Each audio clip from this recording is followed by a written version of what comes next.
practical plan to lower the Монгол Улсын ерхий сайд Rio Tinto компани засгийн группийн захирал Кэти Жаксонтой цахим уулзалт хийжээ. Оюутлогоо төслөөс Монгол Улсад ирэх өрөөгөөжийг нэмэгдүүлэх асуудлаараа санал солилцсон байна.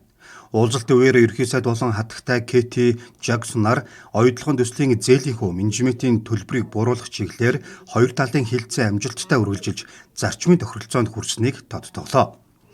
Талууд хэлцээг амжилттай урагшлуулж бодит үр дүнд хүрэх нь чухал гэдэгт санал нэгдсэн байна.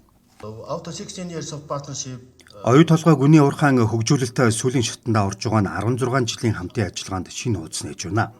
Монгол Улсын засгийн газар болон Rio Tinto компани оюутлогоо төслийн хувь нийлүүлэгчийн зээлийнхүү болон менежментийн төлбөрийг бууруулах хэлцээрийг эхлүүлж эхний байдлаар тохиролцоонд хүрсэн. Монголын талын зээлийн хүүг бууруулах нь оюу толгой төслөөс Монгол Улсад ирэх өгөөжийг нэмэгдүүлэх эхний алхам юм.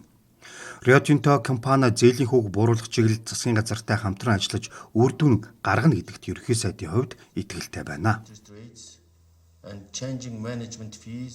Who is on this call today, Tim has Rio Tinto компани Монголын талын зээлийн хүү менежментийн төлбөрийг бууруулах чиглэлээр засгийн газартай нээлттэй хамтран ажиллахад бэлэн байна. Энэ чиглэлээр хоёр талын ажлын хэсгийн хэлцээр амжилттай үргэлжилж байгаад бид талархалтай байна.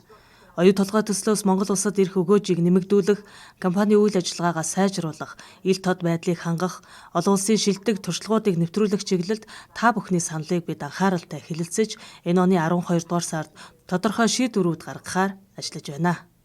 and we are working hard on a proposal.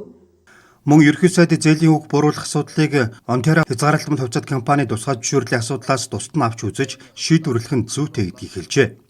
Тэрээр цаашид оюутлогын компани гүйцэтгэх захирлыг Монголын талаас санал болгож Монгол иргэнийг томилж байх нь Монгол Улсын ашиг сонирхлын бүрэн төлөөлөхөд чухал алхам болно гэдгийг онцолжээ.